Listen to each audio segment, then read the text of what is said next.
My name is Daniel Mercer, and I used to believe I was the kind of man who had everything figured out. Not rich, not famous, just steady.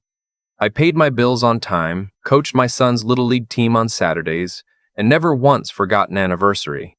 For 19 years, I thought that was enough. Turns out, I was wrong about a lot of things. My wife's name is Sandra. We met in our mid-20s at a mutual friend's barbecue in Columbus, Ohio. She laughed at something I said. I don't even remember what. And that was it for me. We got married 2 years later in her parents' backyard. Our son, Tyler, came along when Sandra was 28. He was the best thing either of us had ever done. By the time the story starts, Tyler was 17, all long legs and attitude, and a laugh that sounded exactly like his mother's used to. I say used to, because at some point, Sandra stopped laughing like that around me. I noticed it gradually, the way you notice a slow leak in a tire. Not flat, not broken, just slightly off. She started taking evening classes at the community college 2 years ago. She said she wanted to finish the business degree she dropped when Tyler was born. I thought it was a great idea. I told her so. I picked up extra shifts at the plant so she wouldn't have to worry about tuition. I cooked dinner on her class nights, helped Tyler with homework, kept the house running. I was proud of her, genuinely. The first real sign came 8 months in, when I picked up her phone by mistake.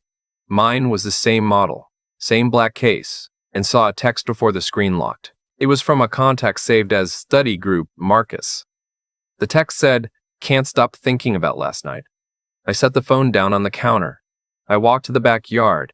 I stood there for a long time looking at nothing, while the neighbor's dog barked somewhere down the street. I didn't say anything that night. I told myself there was an explanation. Sandra was a lot of things, but she wasn't. I couldn't finish that sentence, even in my own head. Over the next 2 weeks, I paid attention in a way I hadn't in years. She came home from class on Tuesdays and Thursdays with her hair slightly different than when she left. Not messy, just rearranged. She started keeping her phone face down on every surface. She laughed more at her phone than she did at anything I said. Small things. Each one explainable alone. Together, they formed a shape I didn't want to look at directly. I'm not a dramatic man. I don't have a temper, not really. What I have is patience, which people sometimes mistake for weakness. I decided I needed to know for certain before I did anything, so I did something I'm not entirely proud of. I checked our shared cell phone account on mine. Both lines were under my name, always had been, and I'd looked at the call logs. Marcus Holt. That was the full contact name when I cross-referenced the number. He taught business communications at the college. Sandra had mentioned him exactly once, 3 months earlier, calling him really inspiring. I remember nodding and going back to the game I was watching. The call log told a different story. 20, 30 calls a month, some lasting 2 hours, late nights. One on our anniversary while I was downstairs opening a bottle of wine I'd been saving for a year. I closed the laptop. I sat at the kitchen table for a long time. Then I did something Sandra never expected from me. I started planning. I didn't confront her. Not yet. Instead, I made an appointment with a divorce attorney named Patricia Walsh, a woman my coworker Greg had used 2 years prior. I told Patricia everything. She told me to do 3 things before I said a word to Sandra. Document everything, protect my finances, and do not leave the house. I followed her instructions exactly. The financial part is what I want to explain carefully, because it matters. Sandra and I had a joint checking account, a joint savings account, and I had a 401k in my name alone. The savings account held about $42,000, money we'd set aside over years for Tyler's college and a kitchen remodel we kept putting off. Patricia told me I was entitled to move half of the joint savings into a separate account in my name, which was perfectly legal in Ohio before any divorce filing. I did it the following Monday morning. $21,000, moved quietly, documented with a note to Patricia the same day. I also put a soft freeze on both joint credit cards, meaning no new large purchases could go through without a call to my cell. Sandra had her own card for groceries and everyday spending. That stayed untouched. I wasn't trying to trap her. I was trying to make sure I didn't get cleaned out. I want to be honest here, because I've had a lot of time to think about this. Part of me still loved Sandra during all of this. That's the part that made everything harder. The confrontation happened on a Thursday in November, not because I planned it for that day, but because Tyler wasn't home. He was at a friend's house for the night. And Sandra came home 2 hours late from a study session, smelling like a restaurant I'd never been to. There was a slight redness on her collarbone. She tried to cover with the collar of her coat. She didn't notice that I noticed. I was sitting at the kitchen table with 2 cups of coffee, both hot. I made hers the way she liked it without thinking. Old habits. She walked in, saw me sitting there, and something crossed her face. Not guilt exactly. More like recalculation. "Hey," she said. "Hey," I said. "Sit down." She sat. She didn't touch the coffee. "How was class?" I asked. "Good. Busy. We have a group project due, Sandra." I said her name quietly. "I know about Marcus." The silence that followed was the loudest thing I'd ever heard in that kitchen. She didn't deny it. I'll give her that. She looked at the table for a long moment, and then she looked at me, and she said, "How long have you known?" "About 2 months." Her face did something complicated. "Daniel, I don't need the explanation tonight," I said. "I need you to know that I've already spoken to an attorney. I've already protected our finances. And I'm asking you, as calmly as I can, to tell me how long this has been going on." She was quiet again. Then, 14 months. 14 months. Tyler had been 16 when it started. I'd been picking up extra shifts to pay for the tuition of a class she was barely attending. I stood up. I took my coffee cup to the sink. I rinsed it out carefully. Then I turned around and said, "I think you should sleep in the guest room tonight. We'll figure out the rest tomorrow." She started crying. I walked upstairs. I lay on my back in the dark for most of the night, staring at the ceiling, and I felt something I didn't expect. A strange, cold clarity, like the leak had finally gone flat, and now, at least I knew exactly what I was dealing with. What I was not prepared for was Tyler. I sat my son down the following Saturday morning. Sandra had gone to her sister's house for the weekend, or said she had. I made Tyler his favorite breakfast, eggs and toast with too much butter the way he'd liked since he was 6, and I told him that his mother and I were going to be separating. I kept it simple. I didn't assign blame. I just told him the marriage wasn't working and that both of us loved him completely and that nothing about that would ever change. Tyler ate his eggs. He didn't look up for a long time. Then he said, "I know, Dad." I thought he meant he understood, the way teenagers sometimes say "I know" when they mean okay. But then he kept talking. "I've known about Marcus for like 6 months," he said. He was still looking at his plate. "Mom told me. She said she needed someone to talk to. She said you two had been unhappy for a long time, and that Marcus made her feel like herself again." He paused. "She made me promise not to say anything." I put my fork down. I looked at my son, 17 years old, a kid I had coached and driven to school and stayed up late helping with term papers. And I understood that for 6 months, he had sat across from me at this same table, eating this same breakfast, knowing what he knew, and saying nothing. "She asked you to keep that from me," I said. It wasn't really a question. She said it would destroy the family if you found out the wrong way. Tyler finally looked up. His eyes were red. "Dad, I'm sorry. I didn't know what to do." "She's my mom." I nodded. I was very careful with my face. "I understand," I said. And I did understand, in the way you can understand something and still feel it like a physical weight settling onto your chest. I called Patricia that afternoon and told her to move forward with feeling one. The divorce process was not clean or fast, but it was less chaotic than it could have been, largely because I had documented everything and moved carefully. Sandra retained her own attorney.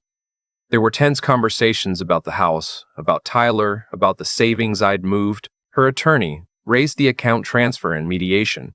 Patricia explained, patiently and correctly, that it was a legal action taken before any filing, that the full amount was documented and disclosed, and that I had touched not $1 more than my legal half. Sandra's attorney dropped it. What Sandra wanted most, it turned out, was the house. I'd assumed I would want to fight for it. But when I actually sat with the question, I realized I didn't want to live in those rooms anymore. Every corner had a memory that had been quietly revised, so I agreed to let her have the house with a buyout clause. She would refinance and pay me my equity within 18 months, or sell. I moved into a rental on the other side of town in February. 2 bedrooms, which mattered. Tyler would stay primarily with Sandra during the school year, per the custody agreement. But every other weekend and every other holiday, he was with me.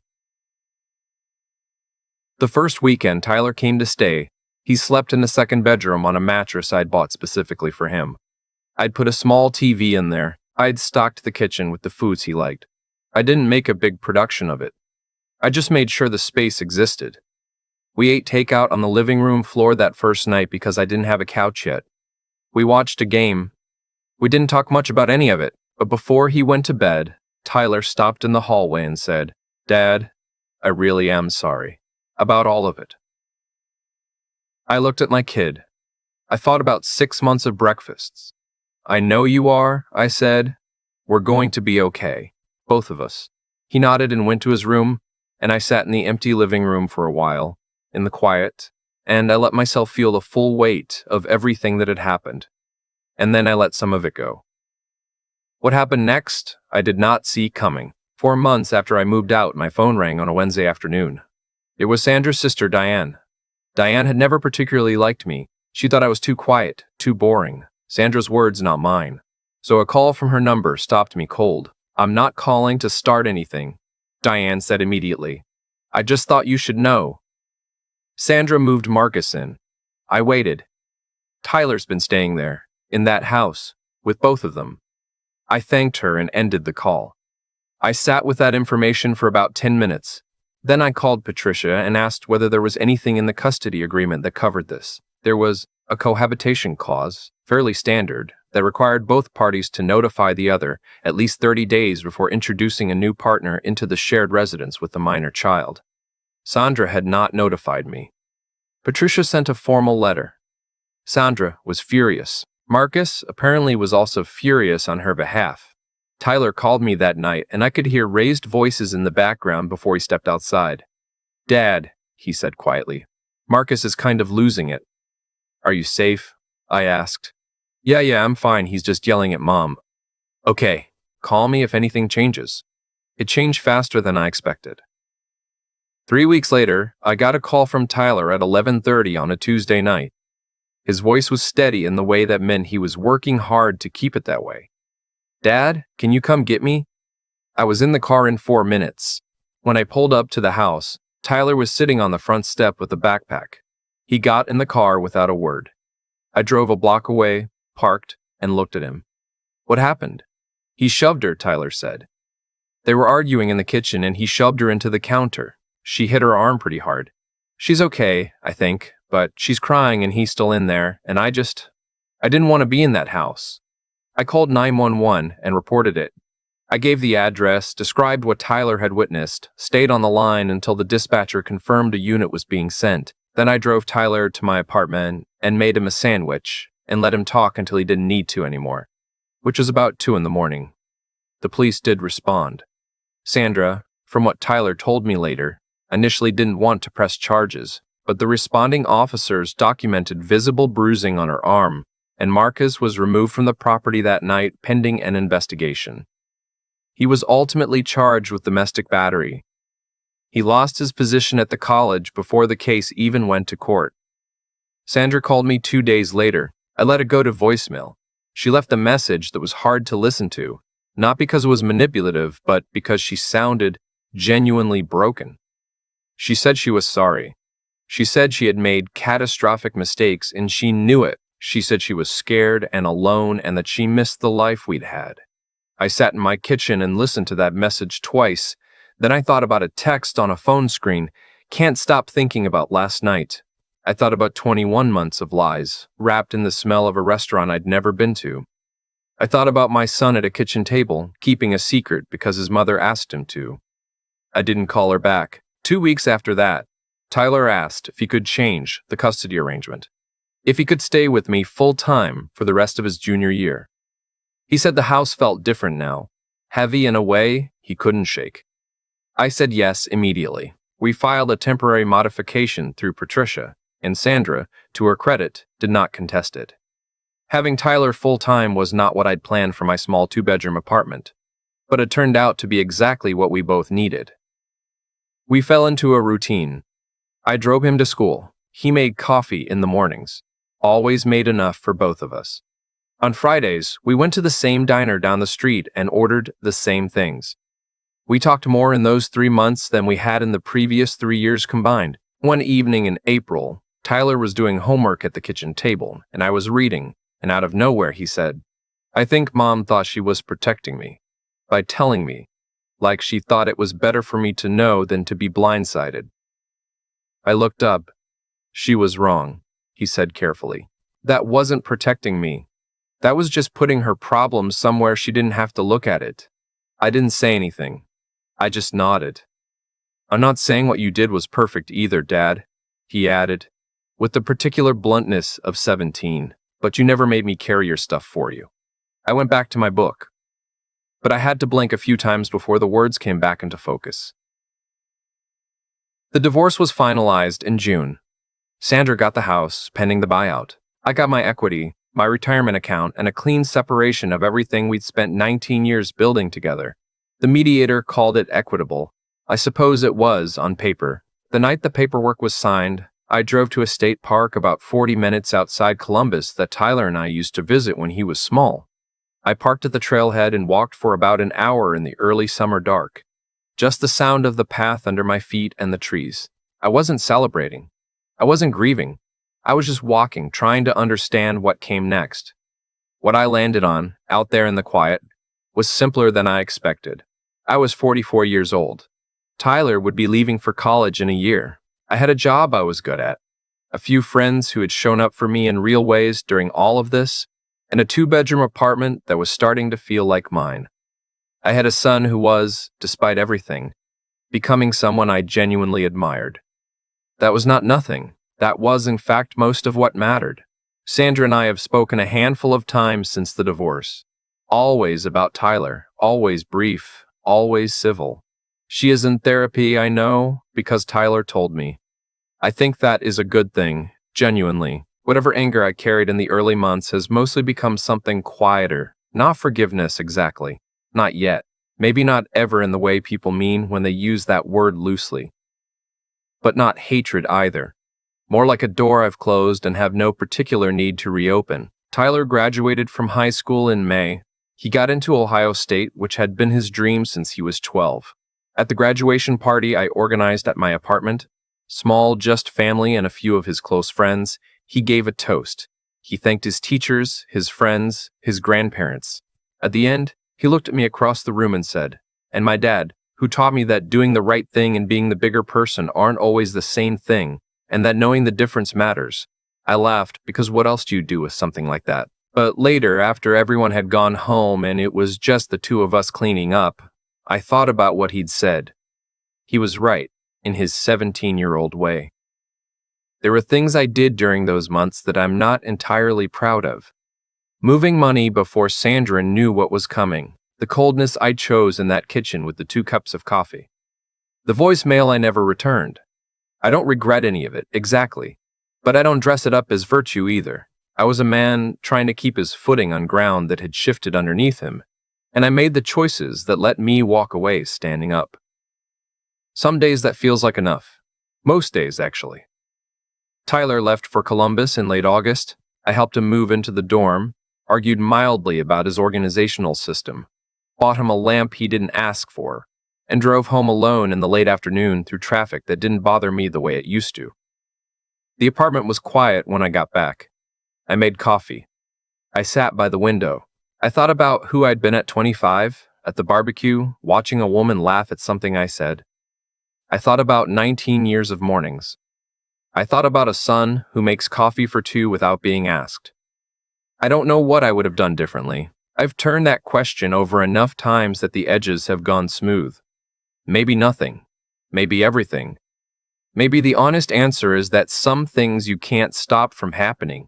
You can only decide who you are while they're happening to you, and who you intend to be on the other side. I'm still figuring that part out, but I'm figuring it out standing up, which is more than I could have promised you 2 years ago. And some days, that's exactly enough.